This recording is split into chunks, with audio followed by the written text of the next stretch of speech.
गं गणपते नमः। दुर्गा सप्तशती दूसरा अध्याय। देवताओं के तेज से देवी का प्रादुर्भाव और महिषासुर की सेना का वध। ओम ऐं ह्रीं क्लीं चामुंडाय विच्चे।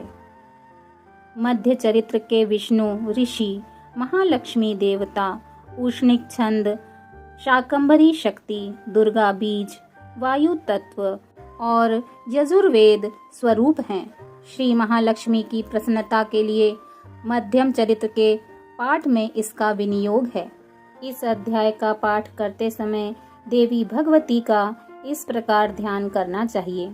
मैं कमल के आसन पर बैठी हुई प्रसन्न मुख वाली महिषासुर मर्दिनी भगवती महालक्ष्मी जी का भजन करती हूँ, जो अपने हाथों में अक्षमाला, परसा, गदा, बाण, वज्र, पद्म, धनुष, कुंडिका, दंड, शक्ति, खड्ग, ढाल, शंख, घंटा, मधुपात्र, शूल, पाश और चक्र धारण करती हैं।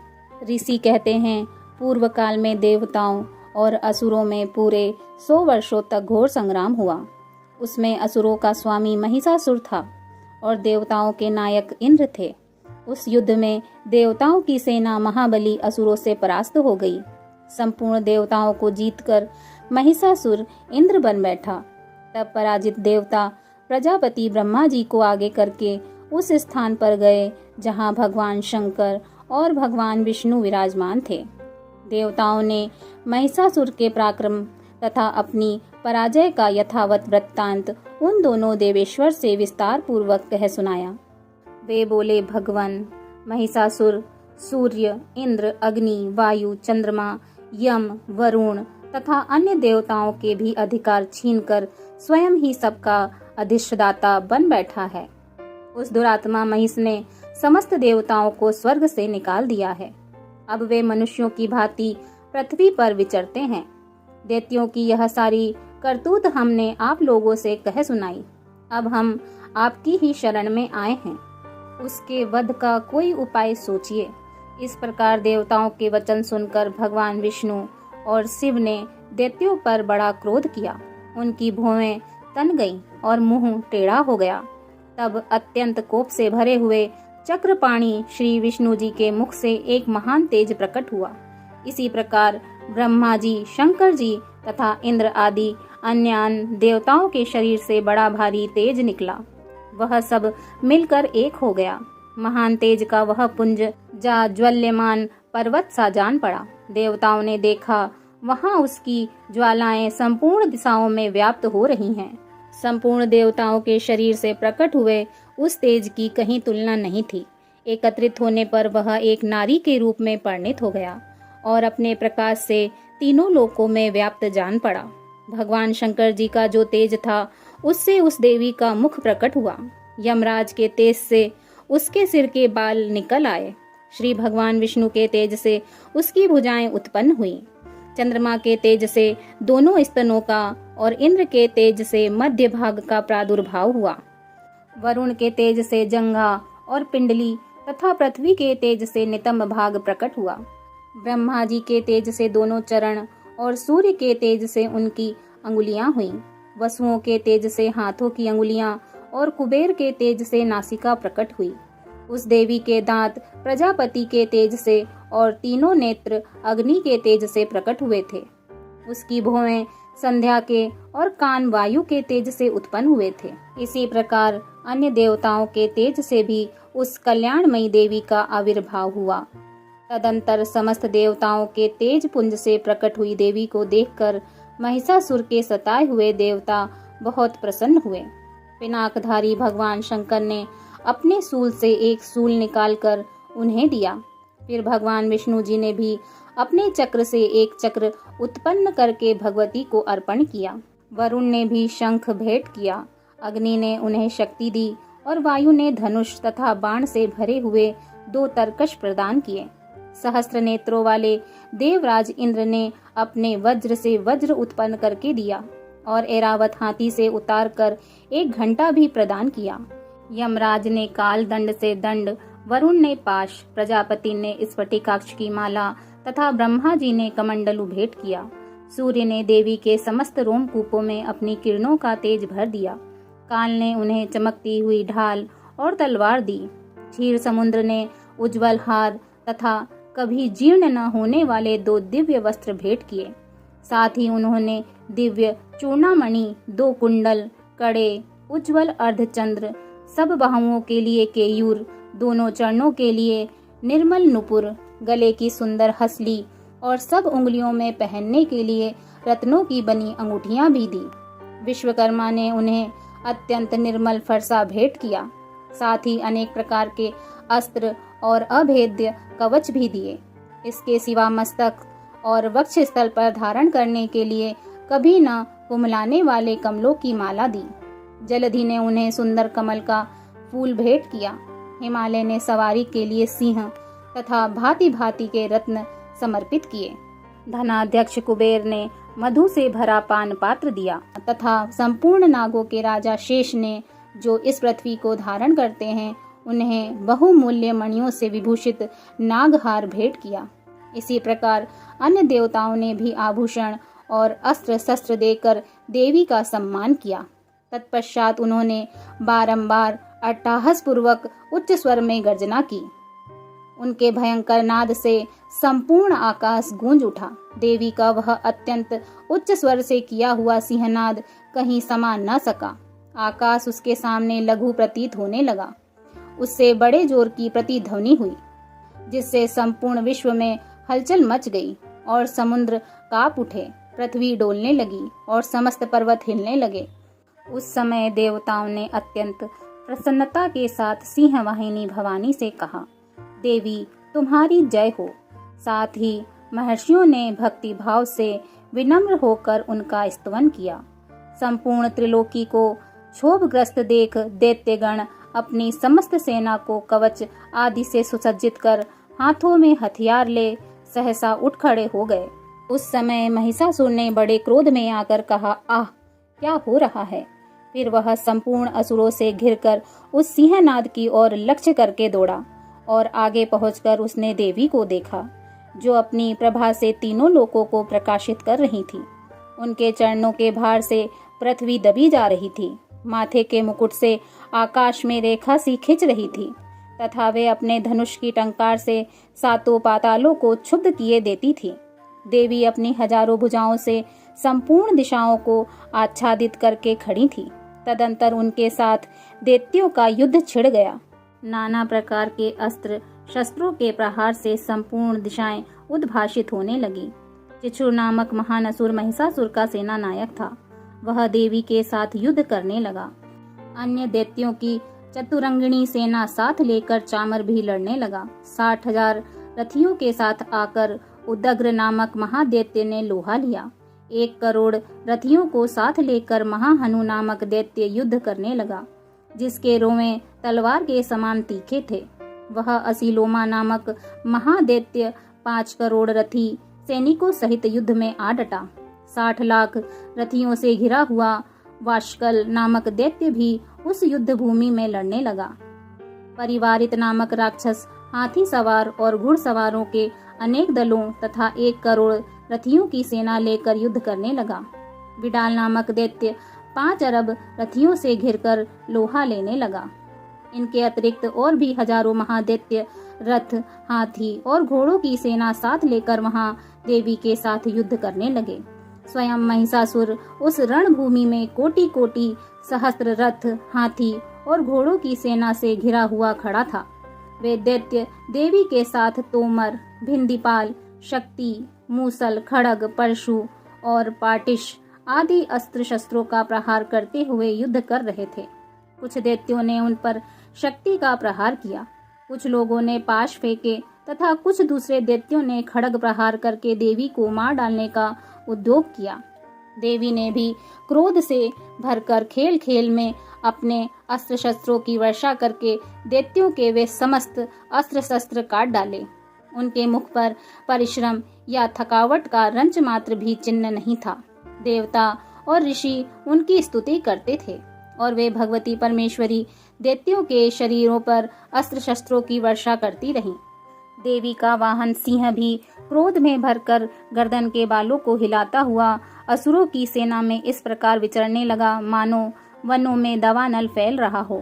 रणभूमि में दैत्यों के साथ युद्ध करती हुई अंबिका देवी ने जितने निःश्वास छोड़े वे सभी तत्काल सैकड़ों हजारों गणों के रूप में प्रकट हो गए और परशु, बिंदीपाल, खड्ग तथा पटिश आदि अस्त्रों द्वारा असुरों का सामना करने लगे। देवी की शक्ति से बढ़े हुए वे गण असुरों का नाश करते हुए नगाड़ा और शंख आदि बाजे बजाने लगे। उस संग्राम महोत्सव में कितने ही गण मृदंग बजा रहे थे। तदंतर देवी ने त्रिशूल से, गदा से, शक्ति की वर्षा से और खड्ग आदि से सैकड़ों महादैत्यों का संहार कर डाला। कितनों को घंटे के भयंकर नाद से मूर्छित करके मार गिराया। बहुतेरे दैत्यों को पाश में बांधकर धरती पर घसीटा। कितने ही दैत्य उनकी तीखी तलवार की मार से दो दो टुकड़े हो गए।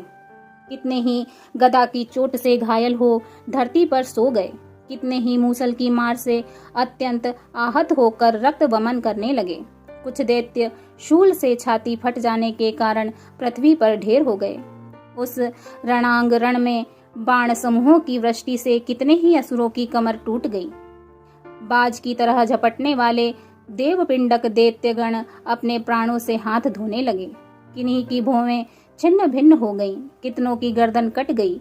कितने ही दैत्यों के मस्तक कट कट कर गिरने लगे। कुछ लोगों के शरीर मध्य भाग में ही विदीर्ण हो गए। कितने ही महादैत्य जांघें कट जाने से पृथ्वी पर गिर पड़े। कितनों को ही देवी ने एक बाह, एक पैर और एक नेत्र वाले करके दो टुकड़ों में चीर डाला। कितने ही दैत्य मस्तक कट जाने पर भी गिरकर फिर उठ जाते और केवल धड़ के रूप में अच्छे अच्छे हथियार हाथ में ले देवी के साथ युद्ध करने लगते थे। दूसरे का बंध युद्ध के बाजों की लय पर नाचते थे। कितने ही बिना सिर के धड़ हाथों में खड्ग, शक्ति और रिष्टि लिए दौड़ते थे तथा दूसरे दूसरे महादैत्य ठहरो ठहरो यह कहते हुए देवी को युद्ध के लिए ललकारते थे। जहाँ वह घोर संग्राम हुआ था वहाँ की धरती देवी के गिराए हुए रथ, हाथी, घोड़े और असुरों की लाशों से ऐसी पट गई थी कि वहाँ चलना फिरना असंभव हो गया था।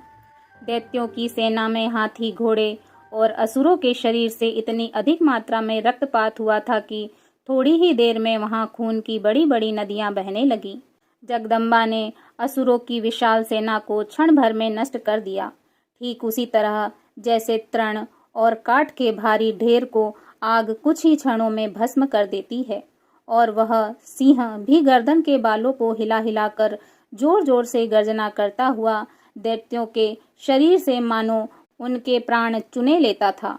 महादेवी के गणों ने भी उन महादैत्यों के साथ ऐसा युद्ध किया जिससे आकाश में खड़े हुए देवतागण उन पर बहुत संतुष्ट हुए और फूल बरसाने लगे।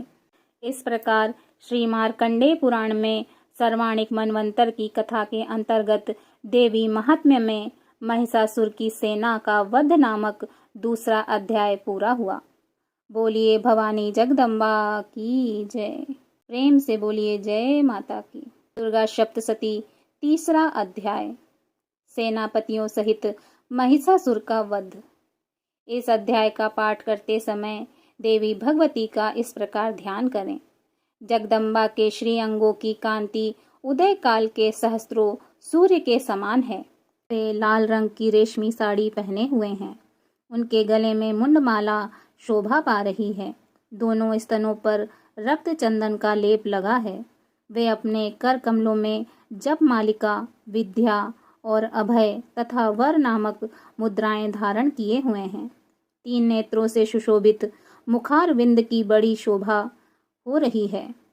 उनके मस्तक पर चंद्रमा के साथ ही रत्नमय मुकुट बंधा है तथा वे कमल के आसन पर विराजमान हैं। ऐसी देवी को मैं भक्ति पूर्वक प्रणाम करती हूँ।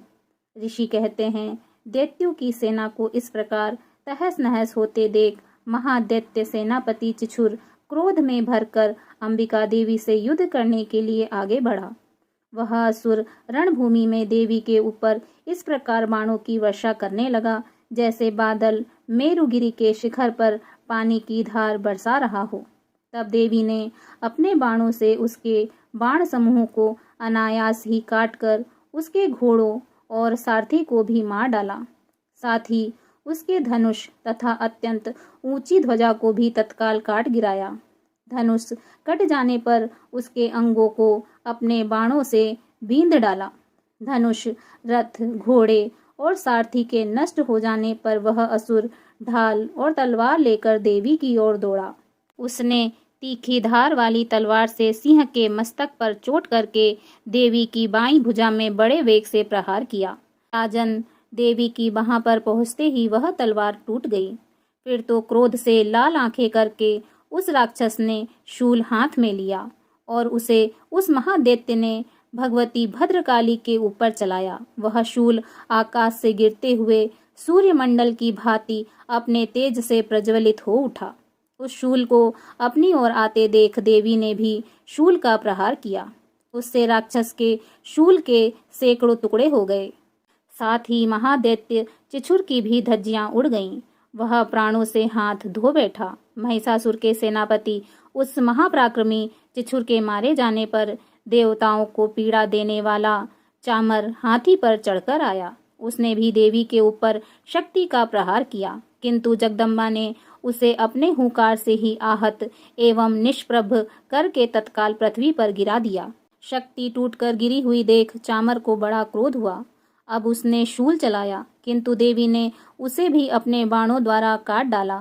इतने में ही देवी का सिंह उछलकर हाथी के मस्तक पर चढ़ बैठा और उस दैत्य के साथ खूब जोर लगाकर बाहु युद्ध करने लगा। वे दोनों लड़ते लड़ते हाथी से पृथ्वी पर आ गए और अत्यंत क्रोध में भरकर एक दूसरे पर बड़े भयंकर प्रहार करते हुए लड़ने लगे।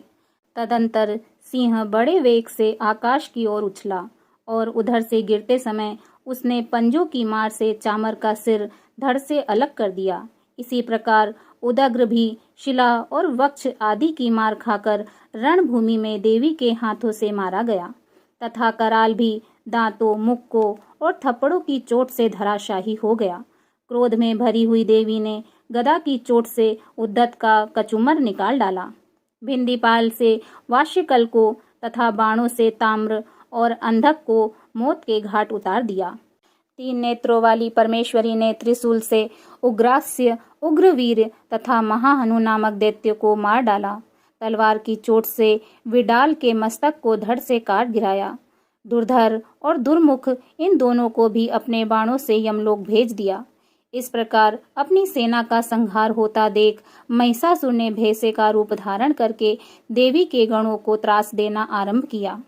किन्हीं को थूतुन से मारकर, किन्हीं के ऊपर खुरों का प्रहार करके, किन्हीं किन्हीं को पूंछ से चोट पहुंचाकर, कुछ को सींगों से विदीर्ण करके, कुछ गणों को वेग से, किन्हीं को सिंहनाद से, कुछ को चक्कर देकर और कितनों को निःश्वास वायु के झोंके से धराशायी कर दिया। इस प्रकार गणों की सेना को गिराकर वह असुर महादेवी के सिंह को मारने के लिए झपटा। इससे जगदम्बा को बड़ा क्रोध हुआ। उधर महापराक्रमी महिषासुर भी क्रोध में भरकर धरती को खुरों से खोदने लगा तथा अपने सिंघों से ऊंचे ऊंचे पर्वतों को उठाकर फेंकने और गर्जने लगा। उसके वेग से चक्कर देने के कारण पृथ्वी क्षुब्ध होकर फटने लगी। उसकी पूंछ से टकराकर समुद्र सब ओर से धरती को डुबोने लगा। हिलते हुए सिंघों के आघात से विदीर्ण होकर बादलों के टुकड़े टुकड़े हो गए।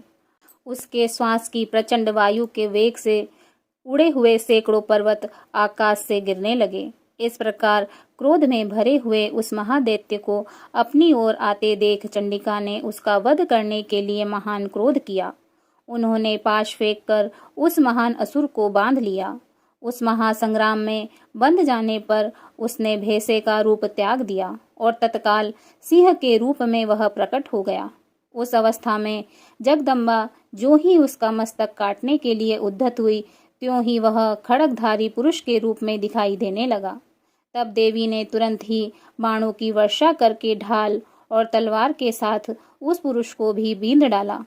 इतने में ही वह महान गजराज के रूप में परिणित हो गया तथा अपनी सूंड से देवी के विशाल सिंह को खींचने और गर्जने लगा। खींचते समय देवी ने तलवार से उसकी सूंड काट डाली।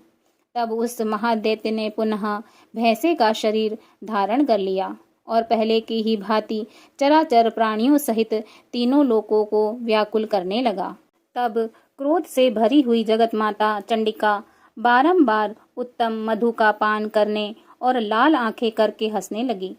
उधर वह बल और पराक्रम के मद में उन्मत्त हुआ राक्षस गरजने लगा और अपनी सींगों से चंडी के ऊपर पर्वतों को फेंकने लगा। उस समय देवी अपने बाणों के समूह से उसके फेंके हुए पर्वतों को चूर्ण करती हुई बोली। बोलते समय उनका मुख मधु के मद से लाल हो रहा था और वाणी लड़खड़ा रही थी। देवी ने कहा, ओ मूढ़, मैं जब तक मधु पीती हूँ तब तक तू क्षण भर के लिए खूब गरज ले। मेरे हाथों से यहीं तेरी मृत्यु हो जाने पर अब शीघ्र ही देवता भी गर्जना करेंगे। ऋषि कहते हैं, यूं कहकर देवी उछली और उस महादैत्य के ऊपर चढ़ गईं। फिर अपने पैर से उसे दबाकर उन्होंने सूल से उसके कंठ में आघात किया। उनके पैर से दबा होने पर भी महिषासुर अपने मुख से अभी आधे शरीर से ही वह बाहर निकलने पाया था कि देवी ने अपने प्रभाव से उसे रोक दिया। आधा निकला होने पर भी वह महादैत्य देवी से युद्ध करने लगा। तब देवी ने बहुत बड़ी तलवार से उसका मस्तक काट गिराया। फिर तो हाहाकार करती हुई दैत्यों की सारी सेना भाग गई तथा संपूर्ण देवता अत्यंत प्रसन्न हो गए। देवताओं ने दिव्य महर्षियों के साथ दुर्गा देवी का स्तवन किया। गंधर्वराज गाने लगे तथा अप्सराएं नृत्य करने लगी। इस प्रकार श्री मार्कंडेय पुराण में सर्वाणिक मनवंतर की कथा के अंतर्गत देवी महत्व में महिषासुर वध नामक तीसरा अध्याय पूरा हुआ। बोलिए जगत जननी माता की जय। प्रेम से बोलो जय माता की।